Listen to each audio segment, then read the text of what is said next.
Muito bom dia, sejam bem-vindos ao nosso Reflexão e Vida dessa quinta-feira, dia 27 de abril de 2023. Estamos aqui para mais uma vez compartilhar a poderosa e preciosa Palavra de Deus. Essa palavra é viva e eficaz e mais cortante do que qualquer espada de dois gumes, capaz de penetrar a divisão entre alma e espírito, juntas e medulas, e discernir os pensamentos e intenções do coração. Se você está aqui pela primeira vez e ainda não se inscreveu no nosso canal, eu lhe convido a se inscrever. Inscreva-se e clique aí no sininho das notificações para que você possa ser notificado sempre que estivermos ao vivo ou que tivermos um conteúdo novo aqui no nosso canal. Então, a sua inscrição e o clicar no sininho das notificações é muito importante para que você não perca os nossos conteúdos. E outra coisa que é importante é você também deixar o seu like, para que o YouTube entenda que esse conteúdo é um conteúdo relevante e possa torná-lo visível a mais pessoas. Imagine 100 pessoas assistir um vídeo e apenas 2 ou 3 deixar um like, apenas 2 ou 3 curtir. O YouTube vai entender que aquele conteúdo não é um conteúdo relevante.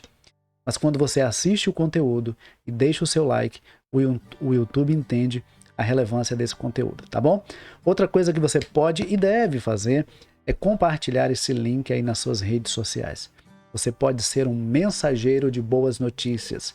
Você pode ser um missionário compartilhando esse link aí nas suas redes sociais. Então, compartilha aí no status do seu WhatsApp, compartilha nos seus grupos e compartilha com pelo menos 5 a 10 pessoas no seu privado, convidando essas pessoas para ouvir a palavra do Senhor nesta manhã. Essa palavra que traz vida, que traz esperança, essa palavra que traz uma mensagem de fé para o nosso coração, essa palavra que alimenta e fortalece a nossa alma, ok?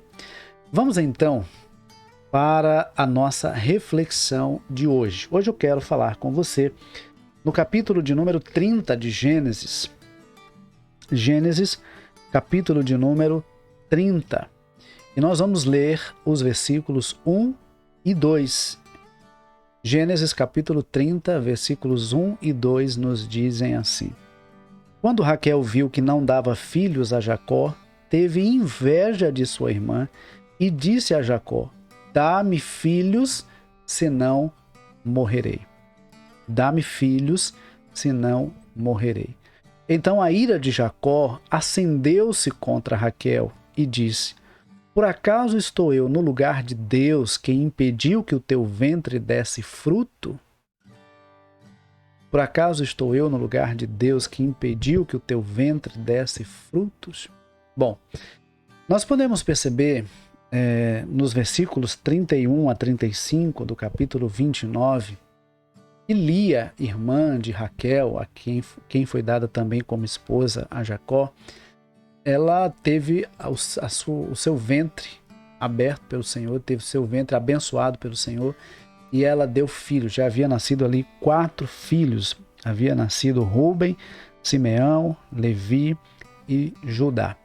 Ocorre que Raquel percebe que a sua irmã estava então gerando filhos e ela sente inveja de sua irmã. E ela chega então para Jacó, dizendo para ele o seguinte: Olha, Jacó, dá-me filhos, senão eu morro. Olha só o que Raquel diz a Jacó: Dá-me filhos, senão eu morro. Eu pergunto a você: você acha que Jacó não amava Raquel? Amava. Nós vimos, inclusive, no programa de ontem, no versículo de número 20, o texto deixando claro que Jacó trabalhou 7 anos por Raquel e esses lhe pareceram poucos dias pelo muito que a amava. Depois, no versículo 30, nós vimos que Jacó então tomou também Raquel por mulher e ele a amava muito mais do que a Lia e trabalhou para Labão por mais 7 anos. Então, era indiscutível que Jacó amasse Raquel. Ele amava realmente a Raquel. E o fato de Lia estar dando filhos, estar gerando filhos, não fez com que Jacó amasse Lia e deixasse de amar Raquel. Ele amava. Agora, gerar filhos, fazer com que um filho fosse gerado no ventre de Raquel, não era uma responsabilidade de Jacó. Eu imagino que ele desejava também ter filhos com Raquel. Mas ele entendia que essa não era uma capacidade dele de fazer ou de determinar que um filho seria gerado ali. Então, a primeira coisa que eu quero destacar e que eu aprendo com esse texto é que nós não devemos exigir do outro algo que ele não pode fazer. Raquel estava exigindo de Jacó algo que ele não podia fazer. Jacó amava Raquel, por certo, tinha relação sexual com Raquel, eles tinham uma vida de intimidade, porém não estava na alçada de Jacó fazer com que o ventre de Raquel se tornasse fértil. A vida é um dom de Deus. Um filho só pode ser gerado no ventre de uma mulher se for propósito de Deus. Um filho só pode ser gerado se primeiro ele for gerado no coração de Deus. É por isso que eu sempre digo que filho não é acidente de percurso, filho é bênção de Deus. E o salmista diz isso no Salmo 127, versículo 3, que os filhos são herança do Senhor, o fruto do ventre do seu galardão. Filho é bênção. E nenhum filho pode ser gerado sem um propósito de Deus. De repente, os pais não planejaram. De repente, os pais não estavam preparados. Mas aquele filho nasceu porque primeiro nasceu no coração de Deus. Ninguém é um acidente de percurso. Se porventura alguém um dia lhe disse que você é um acidente de percurso, que você não foi planejado, que você não é benquisto, que você não foi bem-vindo, releve essas palavras. Não permita que essas palavras firam o seu coração. Guarde no seu coração a certeza de que antes de você ser gerado no ventre da sua mãe, você foi gerado no coração de Deus. Eu não sei, de repente você passou pela experiência de ser rejeitado ou até mesmo abandonado pelo seu pai ou pela sua mãe. De repente você nem foi criado por eles. Mas isso não significa que você não é amado, porque você é amado por Deus. Antes de ter sido gerado no ventre da sua mãe, você foi gerado no coração de Deus. Então veja, trazendo novamente aqui para a situação de Raquel e Jacó, Raquel estava exigindo de Jacó algo que ele não podia fazer. Isso chama a nossa atenção para o cuidado que nós devemos ter para não exigir do outro, seja ele quem for, aquilo que ele não pode fazer. Nós somos seres limitados, nós somos seres finitos, e não é tudo que a gente quer que a gente consegue fazer. Não é tudo que a gente quer que a gente dá conta de fazer. Por mais que Jacó desejasse ter filhos com Raquel, o fato de gerar não estava nas mãos, a responsabilidade não estava nas mãos, o poder não estava nas mãos de Jacó. Então, Raquel estava cobrando de Jacó algo que não estava sob a sua responsabilidade, algo que ele não tinha poder para resolver, ele não tinha poder para fazer com que o ventre de Raquel se tornasse fértil. Quando Isaac, o pai de Jacó, se casou com Rebeca, Rebeca era estéril. E o texto diz que Isaac orou insistentemente por Rebeca. E o Senhor tornou Rebeca fértil, e ela engravidou e deu filhos, Esaú e Jacó. Então, Isaac orou durante 20 anos para que Rebeca, sua mulher, desse filhos. Ele não desistiu dela, ela também não cobrou dele aquilo que ele não podia fazer, eles oraram. Então, nós podemos perceber realmente nós não devemos cobrar do outro aquilo que ele não tem poder para fazer, aquilo que ele não tem poder para resolver. A segunda lição que eu tiro desse texto é que nós devemos ser amorosos com nossas palavras. Veja que, diante daquela cobrança, olha o versículo 2, a ira de Jacó acendeu-se contra Raquel e ele diz, por acaso estou eu no lugar de Deus que me impediu que o teu ventre desse fruto? Eu imagino que essa expressão de Jacó deve ter ferido tanto o coração de Raquel quanto o fato de não poder dar à luz. As nossas palavras, elas têm o poder de abençoar ou de ferir, de curar ou de matar. Então, nós temos que ser amorosos, temos que aprender a ser amorosos com nossas palavras.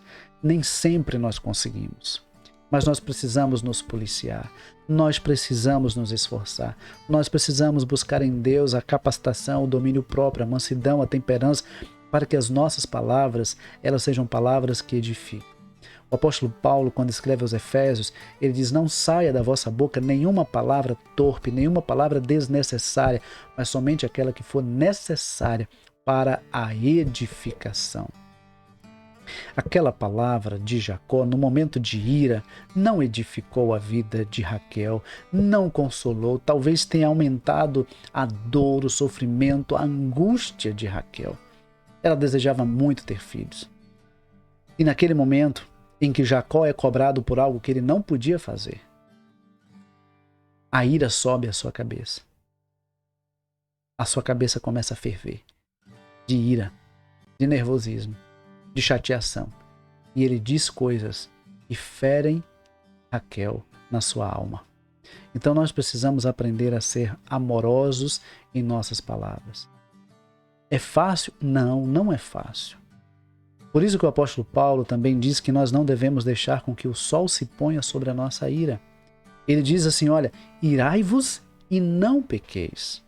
A ira muitas vezes ela é involuntária, mas nós precisamos ter a ação do Espírito Santo para não permitir que essa ira gere um pecado, para que essa ira gere uma situação desastrosa. Então nós temos que pedir ao Senhor que nos dê domínio próprio, que nos dê mansidão, que nos dê temperança, que nos dê sabedoria, para que as nossas palavras sejam palavras amorosas, para que as nossas palavras sejam palavras que edifiquem. Então, sejamos amorosos com nossas palavras. E a terceira e última lição que eu quero tirar para a nossa vida nessa manhã, e não menos importante, talvez com certeza a mais importante. A terceira lição é: deixe nas mãos de Deus aquilo que só Ele pode fazer. Deixe nas mãos de Deus aquilo que só Ele pode fazer. No Salmo 37, versículo 5, o salmista diz: entrega o teu caminho ao Senhor, confia nele e o mais Ele fará.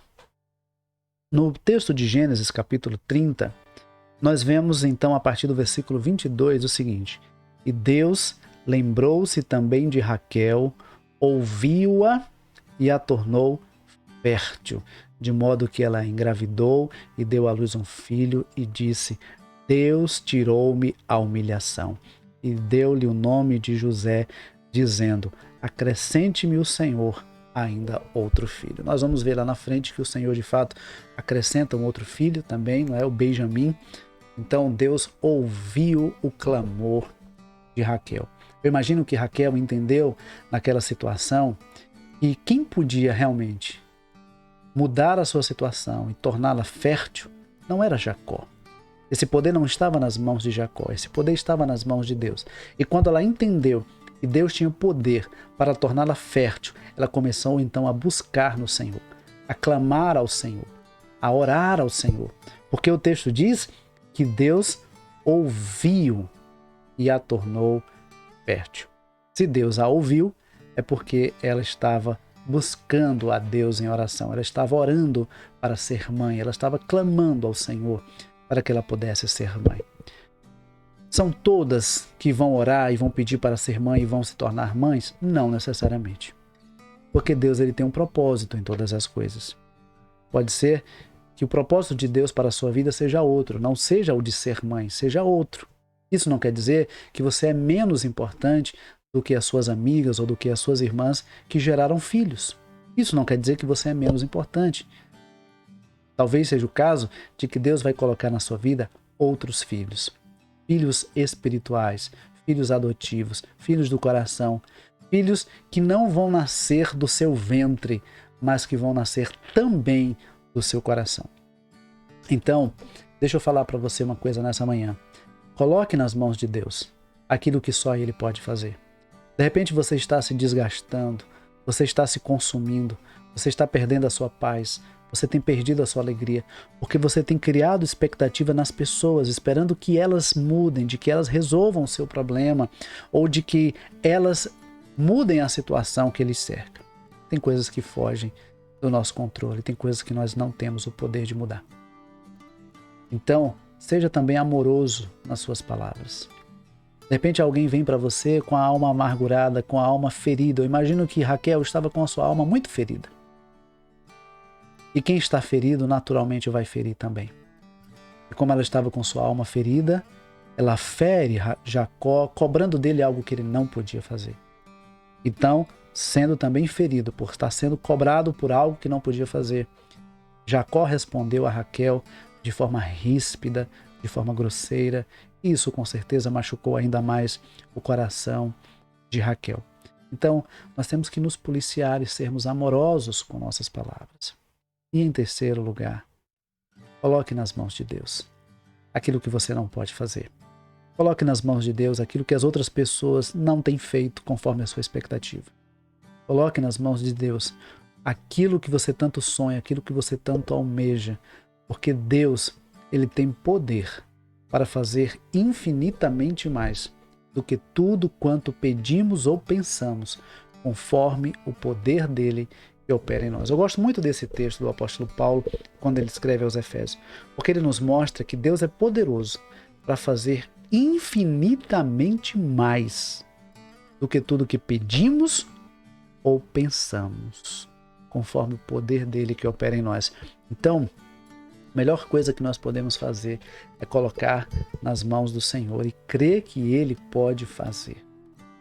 Crer que Ele é poderoso para responder a nossa oração, para realizar o desejo do nosso coração. Agora, eu falei aqui a semana passada sobre oração, justamente falando do tempo e da experiência que Isaac e Rebeca tiveram de oração, pedindo ao Senhor para que pudessem gerar filhos.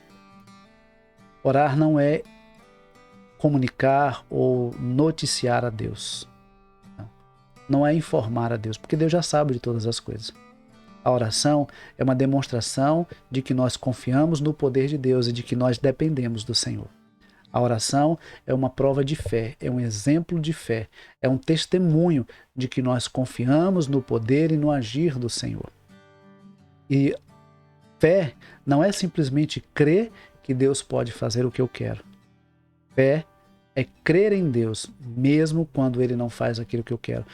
Fé é crer que Ele pode fazer, mas se Ele não fizer, eu continuarei crendo, porque a minha fé não está naquilo que Deus faz, mas naquilo que Deus é. A minha fé, ela não está naquilo que eu recebo de Deus, mas naquilo que Deus é na minha vida, naquilo que Deus representa na minha vida. Então, se Ele é o meu Deus, se Ele é o Senhor da minha vida, a minha fé, ela vai ser constante. A minha fé não vai se basear naquilo que eu peço ou que eu recebo. A minha fé, ela vai estar baseada em quem Deus é e em quem Deus representa na minha vida. Portanto, deixa eu falar uma coisa para você nessa manhã. Busque ao Senhor de todo o seu coração. Eu não sei o que está afligido a sua alma. A alma de Raquel estava aflita porque ela não conseguia gerar filhos. Eu não sei o que está afligindo a sua alma nessa manhã. Eu não sei o que tem tirado a sua paz nesses dias. Eu não sei o que tem tirado o seu sono.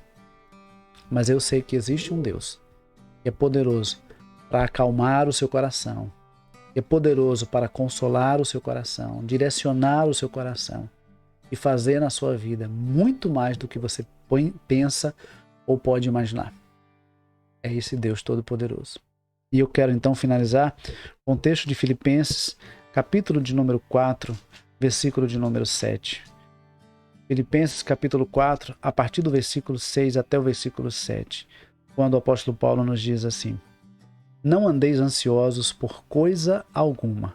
Pelo contrário, sejam os vossos pedidos plenamente conhecidos diante de Deus por meio de oração e súplica com ações de graças.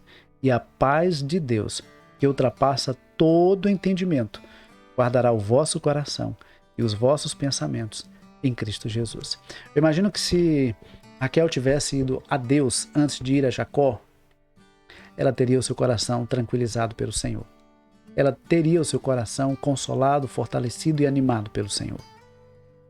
Sabe, queridos, às vezes nós sofremos, às vezes nós nos afligimos, porque não buscamos a Deus como deveríamos buscar. Nós não recorremos a Deus o quanto deveríamos recorrer. Às vezes andamos ansiosos, inquietos e preocupados porque estamos tentando segurar nas nossas mãos aquilo que não cabe em nossas mãos. Às vezes andamos ansiosos, inquietos e preocupados porque estamos querendo resolver coisas que não temos poder para resolver. Às vezes andamos ansiosos, inquietos e preocupados porque queremos mudar as pessoas e nós não temos esse poder. Porque às vezes queremos mudar as circunstâncias e nem sempre temos esse poder. O melhor caminho é recorrer a Deus em oração. É colocar diante do Senhor a nossa vida e aquilo que tem afligido a nossa alma. Então, como diz o texto aí como diz o título aí da nossa reflexão de hoje, calma, nem tudo está perdido. Nem tudo está perdido. De repente você olha para as circunstâncias que lhe cercam e você pensa assim, não, isso aqui não tem mais saída, isso aqui não tem mais solução. Mas sabe por que isso acontece? Porque nós só conseguimos ver aquilo que está diante dos nossos olhos. Nós só conseguimos ver aquilo que está diante dos nossos olhos. Mas Deus vê aquilo que está além. Deus vê depois da curva. E Deus tem poder para mudar toda e qualquer circunstância. Tá bom? Então, busque ao Senhor em oração. Invista tempo. Tranquilize o seu coração. Calma, calma. Nem tudo está perdido. De repente, aquilo que você está achando que é o fim é apenas o início de uma nova história, o início de uma nova fase, o início de um novo tempo na sua vida. Confie no Senhor de todo o seu coração. Abra o seu coração para o Senhor. Rasgue o seu coração diante de Deus. Busque ao Senhor em oração. Clame a Ele. Reconheça-o como Senhor da sua vida. Reconheça-o como Deus Todo-Poderoso. E tenha consciência da sua dependência de Deus. E você vai ver Deus fazendo coisas extraordinárias na sua vida. Inclusive, coisas que Ele já tem feito e você não tem percebido. Coisas que Ele já tem realizado e você não tem tido essa percepção. Porque Deus, Ele já tem cuidado de você. Deus, Ele já tem abençoado a nossa vida. O que nós precisamos é abrir os nossos olhos da fé e perceber e contemplar o agir de Deus na nossa vida. Que Deus nos abençoe, que Deus nos conceda um ótimo dia e, se Deus nos permitir, amanhã, 6h30 da manhã, nós estaremos aqui mais uma vez compartilhando a palavra de Deus. Não esquece de continuar compartilhando. Se esse programa abençoou a sua vida, compartilhe esse link com o máximo de pessoas que você puder, para que outras pessoas também possam ter a sua fé fortalecida, a sua fé alimentada pela palavra de Deus. Tá bom? Um grande abraço, que Deus abençoe e até amanhã, se Deus quiser.